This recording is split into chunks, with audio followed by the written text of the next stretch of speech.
I had already set the bar pretty low for misinformation and fear-mongering on YouTube, but this has just lowered it even more. 2 months ago, I made a community post after my argument with Omnia. I realised I was being very irrational, yet at this point in time, I was not in good stead to talk to Omnia yet, which I expressed in my apology post. As well, considering with how the drama played out in the end, it's pretty apparent I can't manage myself when I get into these depressive episodes. In this community post, I mentioned how I was going to seek professional help, which I did. I rang my doctor and I was prescribed an antidepressant sertraline. I was also offered a number of counsellors for transferal, which sadly, due to the pandemic, has been slower than anticipated. Since my depression started from childhood depression, it is quite severe and, according to studies, doesn't react to medication as well as if it was a newer condition. Your childhood experiences may have an impact on why you may be suffering from depression now.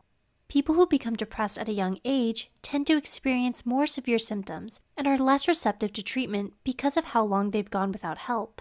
One of the many side effects of this drug was suicidal tendencies. To be absolutely clear, I'm not saying that Peaches did not experience these symptoms.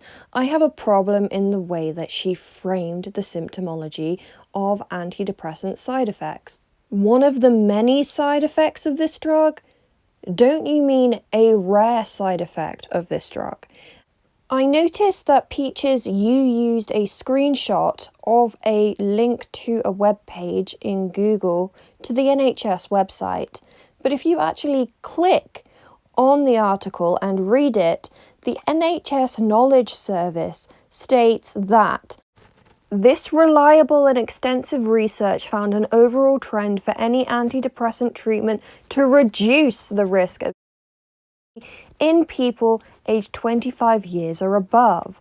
In the under 25s, however, there was a non-significant increased risk of suicidal thoughts or behaviour, preparatory actions for or attempted or completed with antidepressant treatment.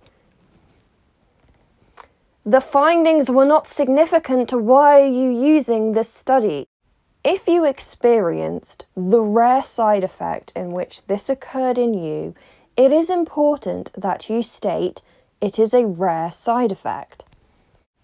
If you actually go onto the NHS website that lists the side effects for antidepressants, it will state, in rare cases, some people experience thoughts and a desire to when they first take antidepressants, meaning they may experience this for the first few months and it will level out. My problem with you stating that is one of the side effects implies that it's likely to happen to other people, which increases the stigma around antidepressants and medication to treat mental health conditions. I could really just end this here and now by stating she used an article that disproves her own point that she was trying to make. But let's go on to other studies. Kaizer 2016. Conclusions. Because of model specification and interpretation issues raised in this paper, we conclude that the evidence supporting a causal link between antidepressant use and in children is weak. This study comprised of 4,487 children. Altogether, there seems to be only a small amount of evidence from different research approaches that antidepressants, not only serotonin reuptake inhibitors, SSRIs, might induce, aggravate, or increase the risk of suicidal ideation and suicide attempts. As to suicide, there are no hints in this direction. These data should be sufficient to dispel any serious concerns, but nearly 10 years after the labelling changes, the idea that the boxed warning had adverse consequences persists in the mind of many health professionals, in the media, and among the general public.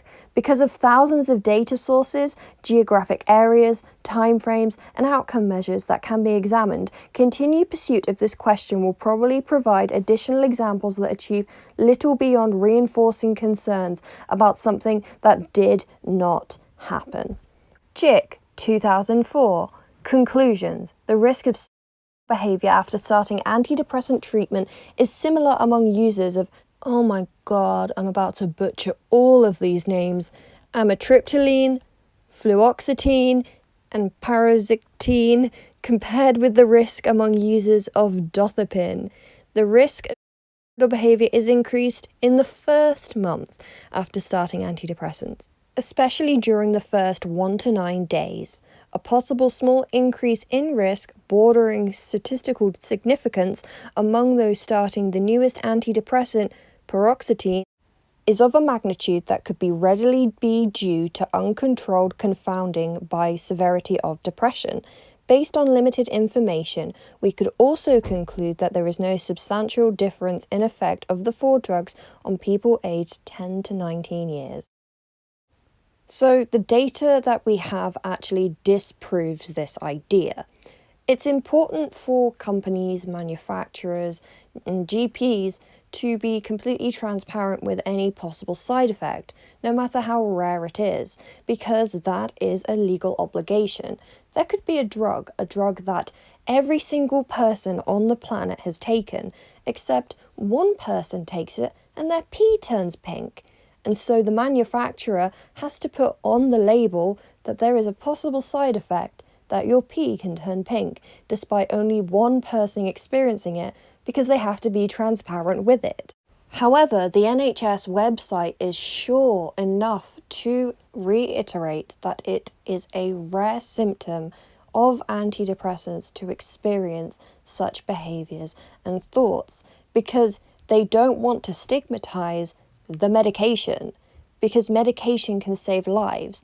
No, it won't cure you, and a certain type of medication won't work for every single person. But we have to be specific. Again, this is a rare side effect. This is a rare adverse reaction.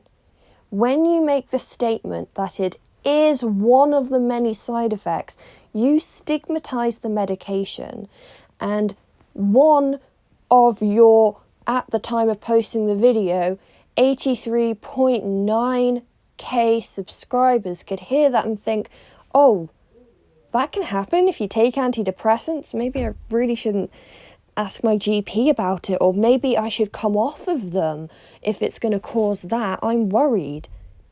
That's the power of inaccuracy. Not even adding into the mix that you brought up your depression and your issues surrounding this topic in a video that was supposed to be addressing your controversies. The rest of that video, the other 45 or so minutes of that, are completely negated by the fact you brought that up. And not only did you bring it up, you did it in a way that fearmongers antidepressants. You made this statement that goes beyond YouTube, that goes beyond your YouTube community. This can affect anyone who watches the video. And if you have particularly young viewers suffering with these things, you can stigmatize medication that might actually help them. This is anyone who watches this video who could be affected by this. This is negligence on its highest level to perpetuate these misconceptions and the stigmatization surrounding could believe, and what they could take on board is what you say about antidepressants. It's so important that you do not do this, and you do your research, and you actually read the articles in which you are presenting as evidence. To anybody listening to this, I am not hyping up antidepressants and saying this is the answer for you. What I am saying is talk to your GP and don't be afraid to bring it up because of the stigma around it. It could help you. It couldn't help you, but you've got to try. And what people like Peaches is doing is taking away that option for people by fear-mongering. Please, talk to your GP, talk to your doctors, talk to your psychiatrist, and make informed decisions based on your own health, not because of what the media and idiots tell you.